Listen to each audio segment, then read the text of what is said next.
આજે જોઈશું ગુજરાતી સાહિત્યકાર અને એમના સાથે સંકળાયેલો સાહિત્ય પ્રકાર.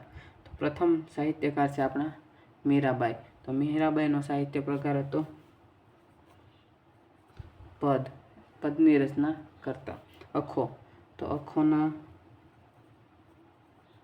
અખોના છપ્પા. ત્યારબાદ છે કવિ નર્મદ.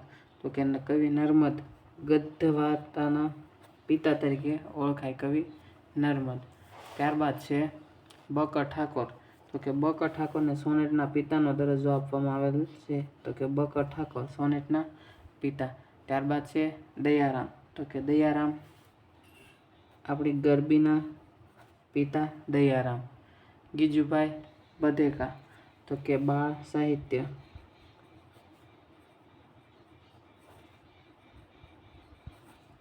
ત્યારબાદ છે નરસિંહ મહેતા.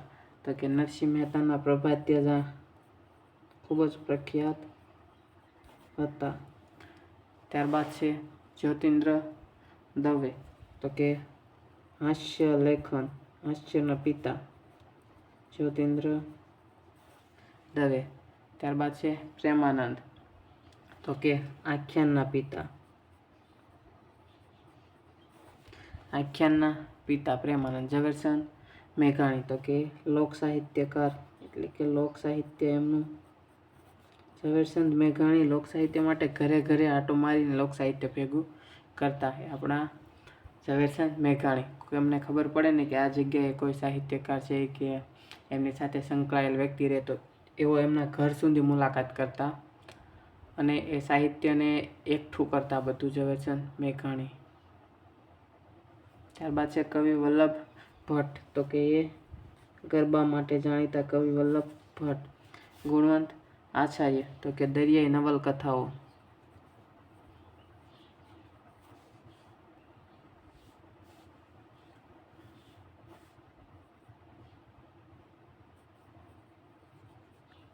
દરિયાઈ નવલકથાઓ માટે જાણીતા હતા. ત્યારબાદ છે ધીરા ભગત. તો કે ધીરા ભગતની કાફીઓ.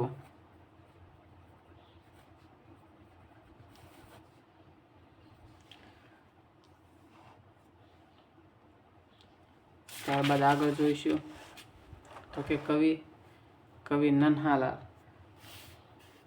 ડોલન શૈલીના પિતા.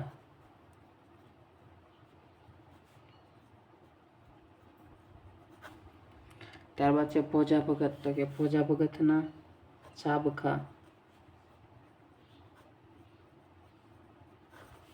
ત્યારબાદ છે અમૃત ઘાયલ. તો કે જે ગઝલકાર હતા, જેમની ગઝલ પ્રખ્યાત હતી. કવિ કલાપી. કવિ કલાપી હતા ખંડકાવ્યના પિતા. ખંડકાવ્ય એમનું પ્રખ્યાત હતું. પિતા તો ખબર નથી, સોરી, પણ એ ખંડકાવ્ય એમનું જાણીતું હતું. ત્યારબાદ છે સ્નેહરશ્મિ. સ્નેહરશ્મિ એનું હાઈકુ. કવિ કાંત. તો કાંત હતા ખંડકાવ્યના પિતા. આ પાક્કું છે, કવિ કાંત ખંડકાવ્યના પિતા. નરસિંહ રાવ. ત્યારબાદ છે નરસિંહ રાવ દિવેટિયા. તો કે ઉર્મી કાવ્ય સર્જક હતા. જો મિત્રો તમને આપણો વિડીયો પસંદ આવ્યો હોય તો વિડીયોને લાઈક, શેર અને આપણી ચેનલને સબસ્ક્રાઈબ કરવાનું ભૂલશો નહીં મિત્રો. આભાર બધાનો વિડીયો જોવા બદલ. મળશું નવા વિડીયો સાથે.